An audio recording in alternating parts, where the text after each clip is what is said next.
बिस्मिल्लाहिर्रहमानिर्रहीम। अस्सलाम वालेकुम डियर स्टूडेंट्स। डेटाबेस सिस्टम के लेक्चर नंबर 10 के साथ हाज़िर हूँ। कल का हमारा लेक्चर था उसमें हमने इन्हांस ईआरडी के बारे में बात की। आज उसी को मज़ीद आगे बढ़ाते हैं कि ईआरडी जो इन्हांस ईआरडी हैं इसके फ़ायदे क्या है, ये इस्तेमाल कहाँ पर होता है। तो सबसे पहले हम आते हैं इसमें से जो कंसेप्ट इस्तेमाल होता है इनहेरिटेंस का। वो कल भी हमने इसमें बात की थी कि यहाँ पर इनहेरिटेंस का जो कंसेप्ट है जनरलाइजेशन, स्पेशलाइजेशन, रिलेशनशिप के अंदर इस्तेमाल होता है। यानी आपके पास एक जनरल एंटिटी है, आप उसको मज़ीद हिस्सों में डिवाइड कर रहे हैं, कैटेगराइज कर रहे हैं, तो वो कैटेगरीज भी इस जनरल टाइप के साथ बिलोंग करती है। तो उसकी जो बेसिक एट्रीब्यूट्स होती है वो यहाँ पर भी होती है। मिसाल के तौर पर हमने कल बात की थी, एक एग्ज़ाम्पल की, हमारे पास एम्प्लॉय है, तो एम्प्लॉय की यहाँ पर जो हमने इसको कैटेगराइज किया, हमने कहा सैलरीड एम्प्लॉय भी है और हावरली भी है। अब आप देख सकते हो कि जो एम्प्लॉय की एट्रीब्यूट है वो सैलरीड के अंदर भी मौजूद है और हावरली के अंदर भी मौजूद है, लेकिन जो स्पेशलाइज एंटिटी टाइप्स है उसकी जो एट्रीब्यूट्स अपने हैं वो थोड़े से अलग होते हैं। मिसाल के तौर पर जो सैलरीड है उसकी तनख्वाह माहाना कितनी है, एनुअल कितनी बनती है, और जो हावरली है उसमें हम ये करते हैं कि यार इसकी हावरली रेट क्या है और कितने आवर इन्होंने काम किया हुआ है, इसकी कैलकुलेशन करते हैं। तो इनहेरिटेंस का कंसेप्ट यहाँ पर हम इस्तेमाल करते हैं।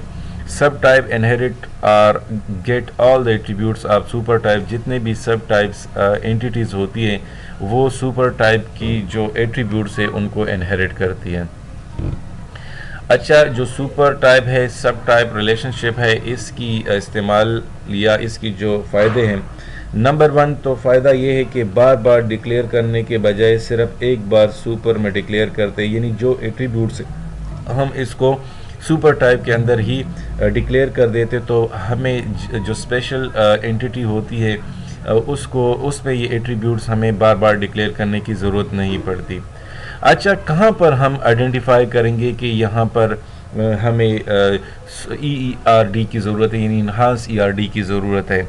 तो सबसे पहले तो जनरल नॉलेज ये आप ख़ुद देखोगे कि यार यहाँ पर जो सिस्टम है, यहाँ पर जो लोग काम कर रहे हैं, यहाँ पर इसको मज़ीद डिवाइड किया जा सकता है या नहीं। यानी आप ख़ुद इस तरह नहीं होगा कि ये एक रूल है कि आपने बस यहाँ पर ये चीज़ आ गई तो आप करोगे, नहीं। आप ख़ुद जनरल नॉलेज को इस्तेमाल करते हुए आइडेंटिफाई करोगे कि यहाँ पर मज़ीद एंटिटीज़ को डिवाइड करने की ज़रूरत है। दूसरी बात है बेस्ड ऑन द एट्रीब्यूट्स के बेस पर। जिस तरह मैंने आपको एग्जांपल बता दिए, आप स्टूडेंट है, अब आप एक एप्लीकेशन बना रहे हो, तो आप स्टूडेंट की एट्रीब्यूट्स में से आप देख ले, वो कहते हैं मैं BS कंप्यूटर साइंस का हूँ। सो BS कंप्यूटर साइंस के एट्रीब्यूट से आप कह सकते हो यार ये तो कुछ और भी हो सकता है, BS मैथमेटिक्स भी हो सकता है, BS इंग्लिश भी हो सकता है, BS स्टैटिस्टिक भी हो सकता है। तो इन चीज़ों को स्टडी करने के बेस पर भी हम सुपर टाइप, सब टाइप या जनरलाइजेशन, स्पेशलाइजेशन कंसेप्ट को एडॉप्ट कर सकते हैं। अच्छा, इसके अंदर कुछ कंस्ट्रेंट है, कुछ रूल्स है जो कि हम इम्प्लीमेंट करते हैं। तो दो किस्म के रूल है, एक को कंप्लीटनेस कंस्ट्रेंट कहा जाता है और एक को डिसजॉइंटनेस कंस्ट्रेंट कहा जाता है। फिर इसी के अंदर दो किस्म के रूल है, total specialisation rule and partial specialisation rule, और डिसजॉइंट कंस्ट्रेंट के अंदर है डिसजॉइंट रूल और ओवरलैप रूल। सबसे पहले हम आते हैं कंप्लीटनेस कंस्ट्रेंट की तरफ। A type of constraint that addresses the question whether an instance of supertype must also be a member of at least one subtype. इस किस्म का ये एक कंस्ट्रेंट है जो कि एक क्वेश्चन एड्रेस करता है। वो क्वेश्चन क्या है कि किसी भी सुपर टाइप का एक इंस्टेंट क्या उसके लिए ज़रूरी है कि वो उस सब टाइप में से एटलीस्ट वो वन यहाँ पर अवेलेबल हो। मिसाल के तौर पर ये एक पेशेंट है, मैं उसकी एग्जांपल देता हूँ। एक पेशेंट है, तो पेशेंट में हमारे पास दो किस्म के पेशेंट है, एक इंडोर पेशेंट होता है, एक आउटडोर पेशेंट होता है। सो जो सब टाइप मेंबर्स है ये बता रहा है आपको कि जो सब टाइप से ये ज़रूरी है कि ये मेंबर ऑफ सुपर टाइप हो। तो इसमें जो दो किस्म के हैं, नंबर एक टोटल स्पेशलाइजेशन रूल है। टोटल क्या कहते हैं? Specifies that each entity instance of the super type must be a member of some type in the relationship. Total specialisation rule ये कहता है कि जितने भी आपके पास मेंबर्स है, सब टाइप्स है, वो अपने सुपर टाइप्स के मेंबर होगा। मिसाल के तौर पर पेशेंट, मैंने अभी एग्जांपल आपको बता दिया है। सो पेशेंट में क्या होता है, पेशेंट में आपके पास आपका जो पेशेंट है वो एक होगा या इंडोर होगा या आउटडोर होगा। यानी आप लोगों ने सुना होगा कि बाज़ मरीज जो होते हैं उसको चेकअप करने के बाद फारिग किया जाता है।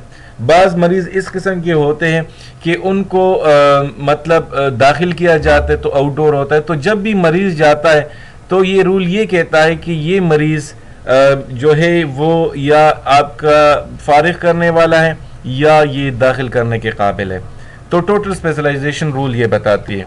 दूसरा जो पार्सल स्पेशलाइजेशन रूल है ये बताती है कि in entity instance of the super type is allowed not to belong to any सब टाइप।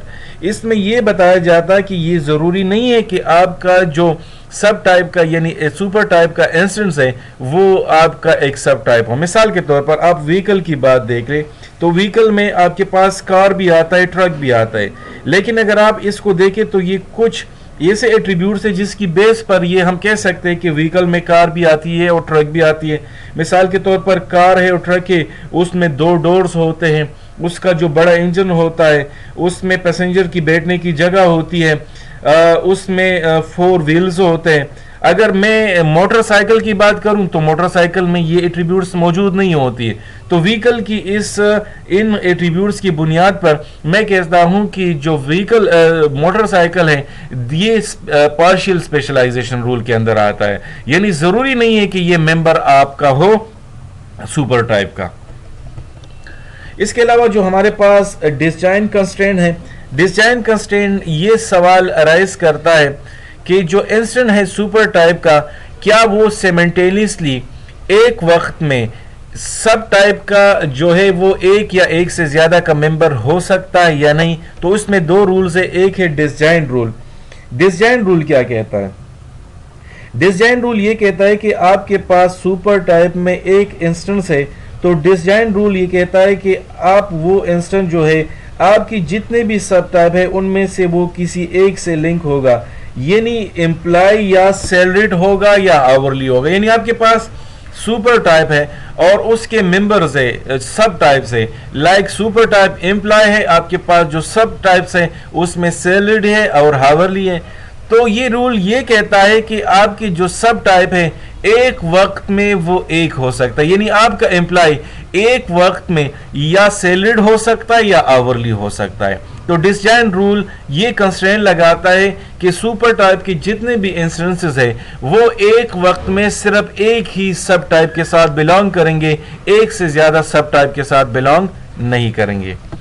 जो दूसरा रूल है ओवरलैप रूल, ओवरलैप रूल का मतलब है कि वो एक वक्त में एक से ज्यादा सब टाइप के मेंबर हो सकते हैं। मिसाल के तौर पर एक एम्प्लॉय है और एम्प्लॉय में अगर आप देखें तो अलग अलग एम्प्लॉयज हैं। अब उन एम्प्लॉयज में एक एम्प्लॉय है जो कि चेयरमैन भी है, हेड ऑफ डिपार्टमेंट भी है। तो एक वक्त में एक एम्प्लॉय जो है वो एक एम्प्लॉय एक टीचर भी है और साथ साथ हेड ऑफ डिपार्टमेंट भी है। यानी ये रूल ये बताता है कि आपका जो सब टाइप है सुपर टाइप का जो इंस्टेंस है वो एक वक्त में एक से ज्यादा सब टाइप का मेंबर हो सकता है। अच्छा, अभी हम जितने भी हमने एंटिटी रिलेशन डायग्राम की बात की है उन तमाम की थोड़ी सी समराइज उसको करते हैं। सबसे पहले हमने, अगर आपको याद हो, हमने पढ़ा था कि जो ERD है ये हमारे पास एक सेमांटिक डाटा मॉडल है। सेमांटिक का मतलब है जिसमें आपके पास कंस्ट्रक्शन टूल ज़्यादा ना हो लेकिन आप उन टूल की मदद से अपनी प्रॉब्लम को आइडेंटिफाई कर सकते हो। ये हमारे पास जो मॉडल है ये कंसेप्चुअल डेटाबेस डिज़ाइन के अंदर इस्तेमाल होता है। इसमें हमने पढ़े थे कि 3 मेन फीचर्स जो स्ट्रक्चर्स है वो इस्तेमाल होते हैं, जिसमें हमने कहा था कि स्ट्रक्चर्स होती हैं, मैनिपुलेशन लैंग्वेज होती है और डेटा मॉडल होते हैं। फिर उसके बाद हम ने ERD की जो 3 मेन कंपोनेंट्स थी उनको डिस्कस कर दिया। उसमें एंटिटीज़, रिलेशनशिप और एट्रीब्यूट्स को बड़ी डिटेल के साथ डिस्कस कर दिया। एंटिटी की हमने बात की तो एंटिटी को हम 3 मानों में लेते हैं।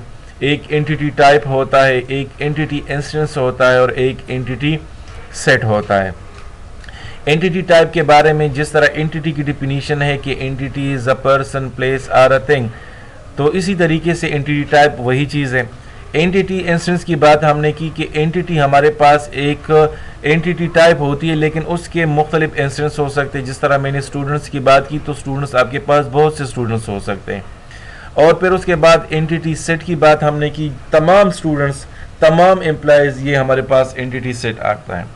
फिर हमने एंटिटी टाइप को क्लासिफाई कर दिया दो टाइप्स में, एक को हमने वीक एंटिटी और एक को हमने स्ट्रॉन्ग एंटिटी की बात की। वीक एंटिटी को डिपेंडेंट एंटिटी कहा जाता है, और जो स्ट्रॉन्ग एंटिटी है इसको रेगुलर एंटिटी कहा जाता है, साथ में इसको इंडिपेंडेंट एंटिटी भी कहा जाता है। यानी आपकी जो स्ट्रॉन्ग एंटिटी है वो बग़ैर किसी सहारे के इंडिपेंडेंट एग्जिस्ट कर सकती है। जो वीक एंटिटी है वो बग़ैर किसी सहारे के एग्जिस्ट नहीं कर सकती। मिसाल के तौर पर पेरेंट होंगे तो चिल्ड्रन होंगे, और जिस तरह हमने बुक की बात की, तो बुक कॉपी उस वक्त होंगे जब आपके पास ओरिजिनल बुक मौजूद होगा। तो इस किस्म की एंटिटीज़ को वीक और स्ट्रॉन्ग एंटिटी कहा जाता है। ये सिंबल आपके सामने है। स्ट्रॉन्ग एंटिटी की सिंबल रेक्टेंगल आप देख सकते हो, सिंगल रेक्टेंगल है। जब हम इसको डबल रेक्टेंगल में बंद करते हैं तो ये हमारे पास वीक एंटिटी है। उसके बाद हम एट्रीब्यूट्स की तरफ आ गए। एट्रीब्यूट्स के बारे में हमने कहा कि the characteristic of entity is called attributes, यानी जो खासियत एंटिटी की होती है। मिसाल के तौर पर एक स्टूडेंट की क्या खासियत है? उसका नाम, उसके वालिद का नाम, उसका शनाख्ती कार्ड नंबर, उसका एड्रेस, उसकी प्रीवियस क्वालिफिकेशन, ये तमाम एट्रीब्यूट्स है, प्रॉपर्टीज़ है एक एंटिटी की, तो उसको एट्रीब्यूट कहा जाता है। फिर हमने इसको मल्टीपल नाम दिए कि सिंपल एट्रीब्यूट्स हमारे पास है, कंपोजिट एट्रीब्यूट्स है, सिंगल वैल्यू एट्रीब्यूट्स है, मल्टी वैल्यूड एट्रीब्यूट्स है, स्टोर एट्रीब्यूट्स है और डिराइव एट्रीब्यूट है। सिंबल एट्रीब्यूट के सिंबल ओवल की तरह है, आप देख सकते हो। कंपोजिट में आप देख सकते हो कि आपने इसको मजीद हिस्सों में डिवाइड किया हुआ है। जो मल्टी वैल्यूड एट्रीब्यूट्स है इसको आप डबल ओवल में डिवाइड करते हो। जो डिराइव एट्रीब्यूट है इसको आप डॉटेड ओवल में रिप्रेजेंट करते हो। तो ये कुछ सिंबल्स हैं इनकी। फिर हम उसके बाद रिलेशनशिप की तरफ आ गए। रिलेशनशिप के बारे में हमने पढ़ा था कि relationship is a logical association between entities, यानी एंटिटीज़ के दरमियान जो लॉजिकल ताल्लुक़ है, एसोसिएशन है, उसको रिलेशनशिप कहा जाता है। रिलेशनशिप को हम डायमंड सिंबल के थ्रू इसको रिप्रेजेंट करते हैं। फिर हमने ये पढ़ा कि रिलेशनशिप हमारे पास 3 किस्म का होता है, या बल्कि इससे ज़्यादा भी हो सकता है अगर आपके पास नंबर ऑफ़ एंटिटीज़ ज़्यादा हो। यूनरी रिलेशनशिप जिसमें नंबर ऑफ़ एंटिटीज़ या पार्टिसिपेंट की तादाद 1 हो। बाइनरी रिलेशनशिप जिसमें पार्टिसिपेंट या एंटिटीज़ की तादाद 2 हो। टर्नरी रिलेशनशिप जिसमें पार्टिसिपेंट या एंटिटीज़ की तादाद 3 हो। और जितने आपके पास और तादाद ज़्यादा होंगे उतनी रिलेशनशिप हम उसको ज़्यादा करेंगे। रिलेशनशिप को हम डायमंड सिंबल के थ्रू रिप्रेजेंट करते हैं, जिसमें हम एंटिटीज़ को एक दूसरे के साथ लिंक करते हैं। फिर हमने पढ़ा कि रिलेशनशिप की कोऑर्डिनेटिव्स होती है, और कोऑर्डिनेटिव्स को हमने डिफाइन किया था कि 1 to 1, 1 to many, many to 1 और many to many है। फिर उसके बाद हमने पढ़ा कि हमारे पास कोऑर्डिनेटिव 2 किस्म की होती है, मिनिमम होती है और मैक्सिमम होती है। मिनिमम के बारे में हमने ये पढ़ा कि जब हमारा एक एंटिटी का जो इंस्टेंस है वो मिनिमम इंस्टेंस के साथ बिलोंग करता है, जब मैक्सिमम के साथ बिलोंग करता है तो उसको मैक्सिमम कहा जाता है। उसके अलावा हमने मुख्तलिफ़ किस्म की नोटेशन पढ़ ली, जिसमें हमने 1, 1, 1 और m इस्तेमाल किया। इसके अलावा हमने वो 1 और 0 जो ऑप्शनल के लिए यूज़ होता है, मैनी के लिए वो ग्रेटर का सिंबल यूज़ किया। इसके अलावा हमने एरो सिंबल यूज़ किए। तो मुख्तलिफ़ किस्म के सिंबल इस्तेमाल होते हैं ERD के अंदर कोऑर्डिनेट को रिप्रेजेंट करने के लिए। फिर उसके बाद हम आए इन्हांस ER डेटा मॉडल की तरफ। इन्हांस ER डेटा मॉडल की तरफ जब आई, हमने पढ़ा कि बाज़ दफ़ा ऑर्गेनाइजेशन को देखकर जनरल नॉलेज की बेस पर या किसी भी एंटिटी की एट्रीब्यूट की बेस पर हम ये समझते हैं कि इस एंटिटी को मज़ीद डिफ़ाइन करने की, मज़ीद कैटेगराइज करने की ज़रूरत होती है। तो उसके लिए हमने इन्हांस ER डेटा मॉडल को यूज़ कर दिया। उसके अंदर जो टर्मिनोलॉजी इस्तेमाल होती है वो सुपर टाइप, सब टाइप या इसके अलावा जनरलाइजेशन और स्पेशलाइजेशन की इस्तेमाल होती है। इसके अलावा हमने कहा कि जो जनरलाइजेशन है और स्पेशलाइजेशन है, इसके अंदर जो कंसेप्ट है इनहेरिटेंस का वो भी इस्तेमाल होता है। मिसाल के तौर पर आपके पास जनरल एंटिटी है और आपने उसको मज़ीद कैटेगराइज कर दिया है स्पेशल में, तो जो जनरल एंटिटी टाइप के एट्रीब्यूट्स है वो स्पेशल जो एंटिटीज़ है वहाँ पर ये इनहेरिट हो जाएंगे, और साथ में जो स्पेशल एंटिटीज़ है उसके अपने अलग एट्रीब्यूट्स होंगे, वो भी यहाँ पर इस्तेमाल होंगे। आपके सामने यहाँ पर मैंने एक एग्जांपल रखी हुई है, एक एंटिटीज़ है प्रोग्राम के नाम से और उसकी एट्रीब्यूट्स है। इस तरीके से आप एंटिटीज़ बनाओगे। साथ में कोर्स है, कोर्स के मुख्तलिफ एट्रीब्यूट्स आपको नज़र आ रहे हैं। कोर्स इज़ ऑफर्ड है, इसकी एट्रीब्यूट्स है। एवालुएशन और उसकी एट्रीब्यूट्स है। रिज़ल्ट और उसकी एट्रीब्यूट्स है। और स्टूडेंट और उसकी एट्रीब्यूट्स है। अगर आप चाहते हो और अपनी नॉलेज की बेस पर आप इन एंटिटीज़ के दरमियान रिलेशनशिप डिक्लेयर कर सकते हो कि किन किन एंटिटीज़ के दरमियान डायरेक्टली रिलेशनशिप होगा और किस किस्म का रिलेशनशिप होगा और कॉलिडिटी क्या होगी। क्या आपके पास, मिसाल के तौर पर मैं स्टूडेंट्स और कोर्स की बात कर रहा हूँ, तो इनके दरमियान अगर आप देखें तो यहाँ मैनी टू मैनी रिलेशनशिप हो सकता है। यानी यहाँ पर आप एक साइड पर वन एंड मैनी और दूसरी साइड पर वन और मैनी यूज़ कर सकते हो, क्योंकि स्टूडेंट जो होता है कई स्टूडेंट्स कई कोर्सेज में इन्वॉल्व होते हैं या इनरोल होते हैं। तो इस किस्म की रिलेशनशिप यहाँ पर आप डिफ़ाइन कर सकते हो या डिक्लेयर कर सकते हो। सो यहाँ तक हमने जो पढ़ लिया और जो पिछले जो स्लाइड्स थी या लेक्चर था उसको भी हमने यहाँ पर दोबारा डिस्कस कर दिया। उम्मीद है इंशाल्लाह आपको समझ आई होगी। ओके, शुक्रिया।